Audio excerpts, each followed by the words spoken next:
Experience Bali at rupees 54,999 only with GT Holidays, Tamil Nadu's #1 travel company. Meenakshi Faculty of Arts and Science for Women, BSc Psychology and Psychology Honours, Nutritional Dietetics, Catering and Hotel Administration. Apply now. I know, this I know. When he said, "Na Rajini pesare," I got up from my chair. I'm a big Kamal Hassan fan. I'm a big Rajini sir fan also. Because for us, Malayalis, especially my generation growing up, the Tamil films we used to regularly watch going to theatres, I'm saying in the 90s and all, are these two legends, you know. Hello, welcome to Red Carpet, IndiaGlitz show. And I have with me the man who is at the moment creating waves in the Kerala box office and has also moved up the ladder with Jana, gana. Yes, I have with me Prithviraj. He is hot and happening and the biggest at the box office at the moment. Welcome to the show, Prith. Thank you so much. Yeah. It's 8 years since you did a Tamil film. Yeah, is it Kavyathalavan is 8 years? Yeah, 8 wow. years. Okay. 8 years since you did a Tamil film. Yeah. Now, there are rumors that you may do a Tamil film also. Yeah, Did you watch Vikram by the way? I did. I loved it. I think my friends in Tamil cinema know that I'm a big Kamal Hassan fan. You know, like if you talk to people who have worked with me, they'll tell you that I know Prithvi is a Kamal sir fan. I'm a big Kamal Hassan fan. I'm a big Rajini sir fan also. Because for us, Malayalis, especially my generation growing up, the Tamil films we used to regularly watch going to theatres, I'm saying in the 90s and all, are these two legends, you know. Rajini sir, Kamal sir, those were the Tamil actors who used to bring us to theatres to watch Tamil cinema. So we have a special place in our heart for these two legends. I've watched Vikram, I loved it. I absolutely loved it. I haven't met Lokesh after seeing Vikram. I only met him once while he was shooting Vikram. So when I see him, I'll speak to him in detail. There are a couple of projects that have come to me from Tamil, but I don't know if I'm going to be able to do them, you know, because Malayalam, and if I'm doing Salar, Telugu, plus Hindi, plus Tamil, I don't know. Maybe I should ask Dulkar how he's managing. Yeah. And your core base is the Kerala. Yeah, I am a Malayali actor. I can't deny that. I am a Malayali actor who, if I do a Hindi film, I'm a Malayalam actor doing a Hindi film. I'm not going to fool myself into believing that I'm a Hindi actor. I'm not. I am a Malayalam actor. I refined my craft through Malayalam cinema. But what is exciting about the times ahead is that I think that signature is going to be insignificant now. You know, whether you're a Malayalam actor, whether you're a Telugu actor, I don't know if, you know, if Ramcharan, Junior NTR, Prabhas, Allu Arjun can any longer be called Telugu actors. Yeah, they are equally popular in Exactly. So, down the line, I think you could be from anywhere. Your mother tongue could be anything, but the cinema that you make can go anywhere. Prithvi, you have 15 years of Mozhi. One of your best movies I've seen. It is. 15 வருஷம் ஆகுதுன்னு கேட்கும்போதே கொஞ்சம் வயசான மாதிரி இருக்கு எனக்கு மொழி release ஆகி என்னை பொறுத்த வரைக்கும் ரொம்ப ஸ்பெஷல் ஃபில்ம் ஆக்சுவலி ஒன்று வந்து it is one of my best that I like secondly அந்த படத்தில் வந்து நிறைய ரிலேஷன்ஷிப்ஸ் ஃபார்ம் ஆன படம் மோஸ்ட் இம்பார்ட்டன்ட்லி ராதா மோகன் Prakash Raj sir and me have still share a very close bond starting from Parijadam, then Mozhi, and then from there on, Radha Mohan, the director, Jyotika, Surya, you know, all these relationships I think started from that film. So, enna பொறுத்தவரைக்கும் ரொம்ப special film. இன்னைக்கும் என்ன கேட்டிங்கன்னா அந்த script வந்து ஒரு reference material. எப்படி ஒரு 3-4 கேரக்டர்ஸை வச்சு ஒரு படத்தை முழுசா ஒரு ரொம்ப இவோகேட்டிவான விஷயத்தை வந்து ஹியூமரஸாக பேசலாம். அதில் வந்து how can you make people laugh but still leave them with wet eyes, you know. It's reference material, that script. So it is a personal favorite of mine, and I will always be thankful to Radha Mohan, to Prakash Raj, and to Tamil cinema for giving me that. Tell us something about your car collection. Car collection, Dulkar is a person you should speak to. He has an amazing collection, and he deserves to, because it is truly a passion for him. I'm not a car collector. But you have got a Lamborghini and all that, no? Yeah, I mean, I like cars. I like automobiles. And as life progresses and as I become fortunate enough to afford nice and nicer cars, once in a while I buy a new car. That's it. But Dulkar does it like a true automobile enthusiast. You know, I would love to do a documentary on his car collection once. Great. Yeah, it is that good. Any new collection has come into your... Well, I just recently got a Lamborghini Urus, an SUV. Yeah. That's the latest car I've bought. You can show him.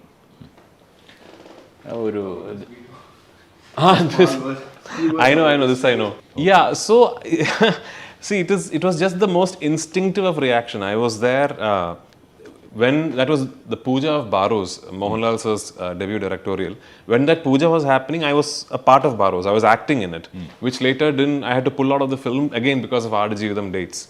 So I was there as a, not as a guest per se, but as one of the members of Baros. And the function had started and Mammootty sir walked in. It is the most instinctive thing. I mean, can you imagine Mammootty sir walking in to this room and me continue? Can you sit down? No. Yeah, that's the same thing. I mean, if tomorrow I'm sitting somewhere and Kamal sir walks in, without me knowing, I think I'll get up. Yeah. It is like that. It's That's the most respect. Yeah, I mean, it is. How can you not? And that respect is not even the kind of respect where people say he is so and so, you have to respect him. That respect comes at a subconscious level, because you have seen what they have done. You know how much they have influenced you. So it is not the kind of respect where, where our parents tell us from a young age, when you do this, you have to be like this. That person, when you see, you have to, no, this is organic. Where if I still remember, Rajini sir, long back, had called me after seeing Mozhi. He called me after seeing Mozhi early morning. So I didn't know it was a Tamil Nadu landline number. So again, when I woke up, there were missed calls from that number. And again, I got a call. I said, hello, who's this? I said, 1 minute, sir. And they handed the phone to Rajini sir.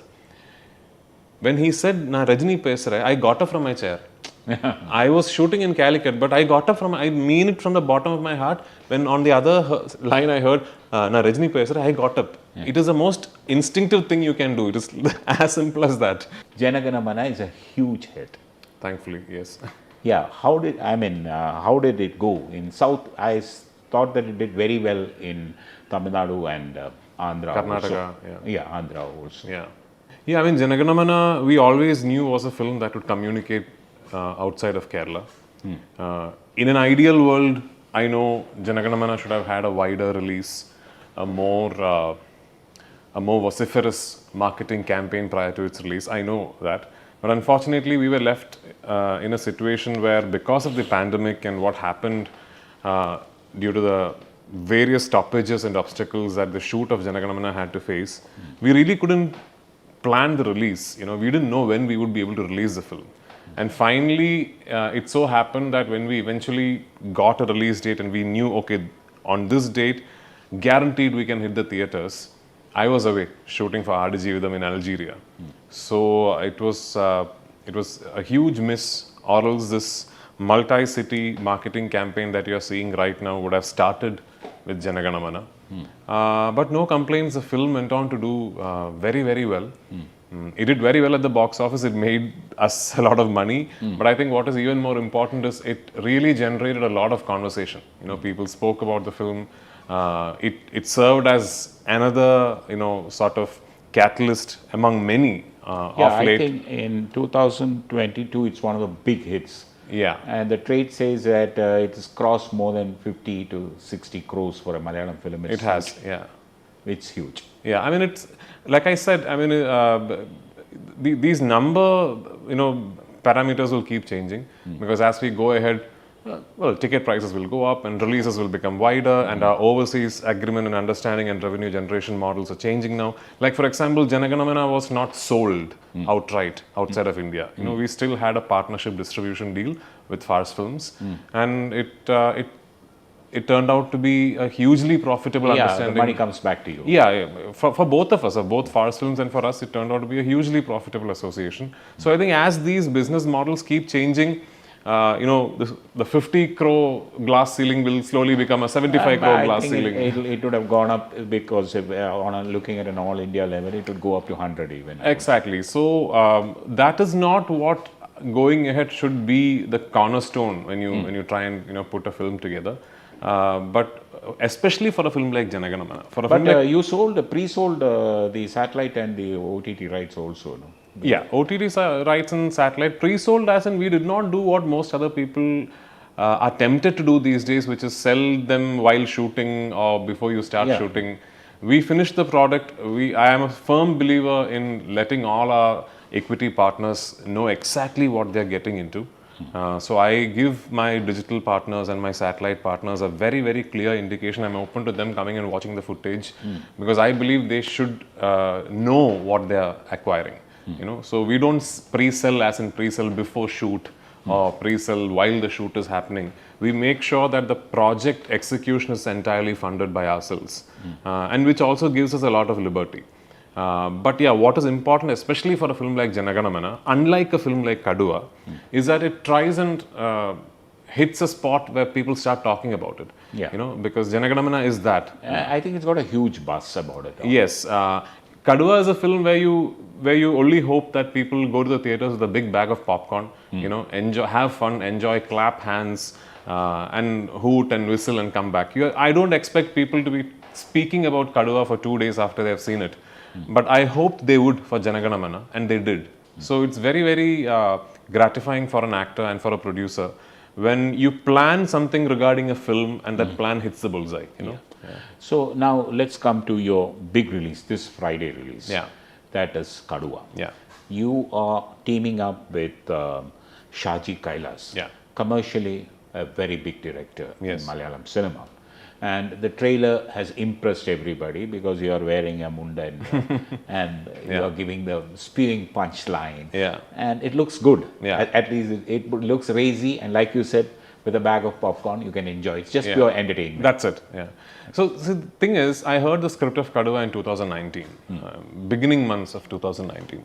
Even back then, the first thing that struck me as soon as I heard the script is, it's been a long time since I saw something like this in Malayalam. You know, first thing I thought was, man, I mean, I don't remember the last time I saw something like this in Malayalam. I don't remember the last time I did something like this in Malayalam. And it's that typical, you know, mass masala action entertainer, and the story is set in the early 90s. So because of that backdrop of this periodic backdrop of early 90s and this Malayali swag associated with it and all that, all the reference films that came to my mind were mostly Shaji Kailas Joshi films. Yeah. And at that point in time, Mr. Shaji Kailas he's been staying away from Malayalam cinema for a good 7-8 years, even back then. So I was the one who called him. And I said, listen, I've listened to a script, which I think would... So this is Shaji's film after 5 or 6 years? No, I think now in 2022, it is almost 9 or 10 years now. So it's been, it's a comeback of sorts for whose... I think he has done Mohanlal's Alone also. That was, he shot it after Kaduva. Okay. Yeah, he finished Kaduva and he shot Alone after Kaduva. So this is more or less a comeback for a legendary filmmaker in Malayalam. And Shaji, to me, I have always held him in very high regard because I truly believe that he's one of those rare filmmakers who at one point in time single-handedly brought in a very pronounced change to the filmmaking language in mainstream cinema in Malayalam. I, for one, I know I'm inspired by Shaji Kailas, the filmmaker. A very keen observer of cinema and cinema language. When you watch Lucifer, you will have very clear points where you know, okay, that is a Shaji Kailas inspiration. Okay. Those kind of punchlines, and they are I would call them masala entertainers. Yeah, it is that. It is pretty much that. And what is see, in 2009, that was what I was getting at. In 2019, when I heard the script, the first thing that struck me is that we are not making these kind of films anymore. Now in 2022, 3 years later, I think a lot of people share that sentiment. You know, you go and have a conversation about cinema in Malayalam amongst your friend circles, or if it's a discussion, or if it's a discourse, one recurring narrative is that we are coming up with great content, we are making fantastic films, we are making very real, cerebral, intellectually reposable, socially relevant cinema. But what happened to that mass masala action entertainer genre? I mean, did we just forget it? So I think now at a point of time where a lot of people share the opinion that Malayalam is truly missing one of those popcorn films, I'm glad Kaduva is hitting the screens, you know, when that narrative is very, very vociferous. Tell us something about this character, Kaduva Kunnil Kuruvachan. Yeah. So Kaduva Kunnil Kuruvachan I believe it's a real life character you had shaped on some. I really don't know, because I got to know the claim of it being inspired from a real life character only after the litigation came into place. Yeah, okay. Yeah. So when I spoke to Jinu, he is saying no. But obviously Jinu is from Pathanamthitta. The writer of the film is from Pathanamthitta. It's a typical Achayan background. It is. So I'm assuming it's quite natural for a writer to be inspired by people and events and localities, from his childhood, from where he grew up. So Kaduva Kunel Kuruvachan is a young planter. He's the young, like the current generation scion of a very, very big family in Pala. And he has a lot of plantations like rubber, cardamom, typical, you know how the Central Kerala plantation belt families work. And he's for his age, he's hugely successful with his business.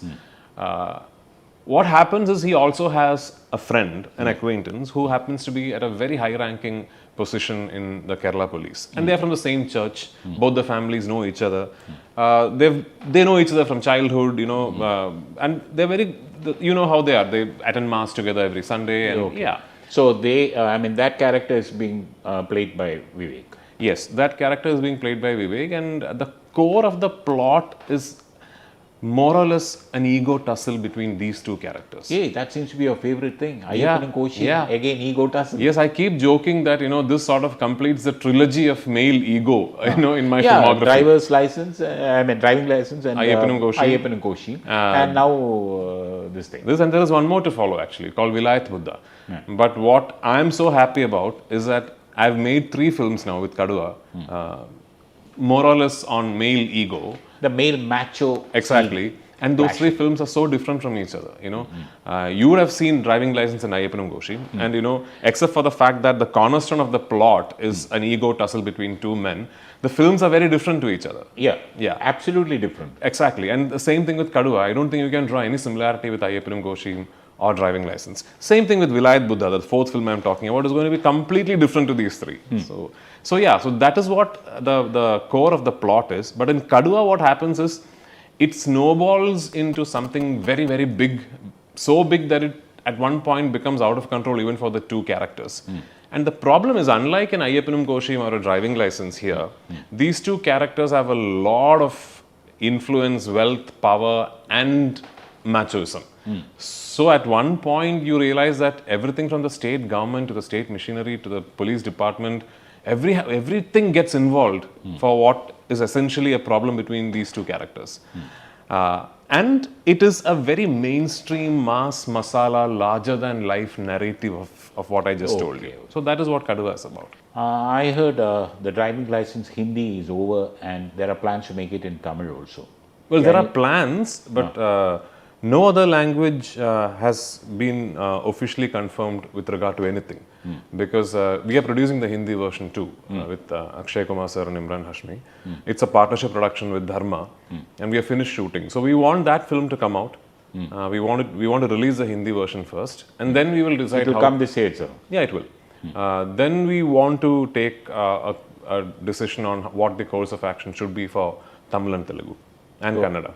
Okay. And what is the Vivek? How did you get him into this film? So interestingly, because you have done Lucifer with him already. Yes. So he was a pal. See, interestingly, when I first heard the script of Kaduva in beginning 2019, the first name we started discussing was Biju Menon. Yeah, but you already had done Ayappan Goshim. I had not at that point. Then Ayappan Goshim happened, and it went on to become such a cult hit. We realized that we can't really be repeating this casting, especially in a film like this. So then the next option I voiced out was Vivek Oberoi, and everybody immediately jumped at it. The only concern I had was, unlike Lucifer, where he's playing a very metro, modern kind of a guy. In this, he is, even though he plays a very suave police officer, at the end of the day, he's a Pala Achayan. To get that nativity and rooted nature of the character. But hats off to him. I mean, he sort of came and he listened to what the film is about. And all the questions he asked me, I remember, during the shoot, was not about his character. He kept asking me about, tell me more about this place, so tell me, how do people like this make friends from church? How are families here? What is the history of this plantation belt? And all that he wanted to know was that. Then I realized that he was trying to create something for his character. So it is amazing that an actor will walk into a film, think like that, and make that effort. And obviously, he's a fantastic actor. I think I don't think he's still been fully explored. I can say that because I have directed him, and him doing the character that he did in Kaduva is a huge plus point for the film. And yeah, at the end of the day, we wanted somebody who can bring in that sense of authority, who could actually come across as someone who might take the other character down. It was important that it felt like there were two equal forces. So. And in this film, is the lady character having any importance or? I mean, I'm not going to say that she plays a central role, but it is an important character because what happens is after a point, the tussle between these two people, as is always the case, starts affecting their families in a big way. And it especially starts affecting Kuruvachan's family because what happens is Kuruvachan does not have, the government authority backing him, unlike the other person. So at one point, Kuruvachan's family is dragged into it in a very not so nice fashion. And there, his wife Elsa and his children, they all become significant characters in the film. Okay. And even Vivek's wife, played by Priyanka, was also a character in the film. Yeah. What next after this? You have been to Jordan. Yeah. You were there for the last 3 months. I was in Algeria for a month and a half, and then Jordan for a month and a half. Yeah. Okay, all dry countries. Yeah, well, it's a film like that. So. Okay, and then you lost about 10 or 15 kilos there. I keep saying this. So nobody's still seen me at my thinnest for Aadajivitham. Yeah. Because what has happened is... But I saw some stills that have come with your beard, shaggy beard and all. That is not me at my thinnest for the film. Yeah. That was in 2020 when we first went to Jordan, and before the pandemic struck us and we had to stop shoot. Luckily, we finished that portion. So I was in Jordan when I really dropped down to my lowest weight in my entire adult life actually. I had lost about 30 kilos from the first schedule of Aadajivitham. This time when I went, I didn't have to thin down that much because we had already finished those portions. We have deliberately not released any stills from the film because we want people to discover it when they see the film or maybe closer to the film releasing. Now I'm trying to put some weight back on, some healthy weight back on. So now I'm enjoying some good food and working out and all that. So okay. This Aadajivitham would be a touch of class or what is? I don't know how, as someone who's very much a part of that film, I can claim it to be anything. But yeah, we are hoping to make a piece of cinema that will travel around the world. Okay, it will be it will see the festivals, you're hoping. Make no mistake, it's a very commercial, mainstream kind of narrative that the film has. But if you have read the book, you will know that the story in itself is very universal. Blessy has designed it like an event film. Although it is very much a travel with the character, the film has so many events and so many things happening that to me, it seems like a very engaging, entertaining kind of a film in a very different way. But we do hope to travel the international circuit with the film. We have legends associated with the film like Mr. A.R. Rahman and Mr. Rasul Pokuti. Hopefully, we'll be able to tie up with a studio and get a release outside India in a proper fashion. Okay. So it'll take some time. Yeah, easily. Yeah. Okay. Experience Bali at ₹54,999 only with GT Holidays, Tamil Nadu's #1 travel company. Meenakshi Faculty of Arts and Science for Women, BSc Psychology and Psychology Honors, Nutritional Dietetics, Catering and Hotel Administration. Apply now.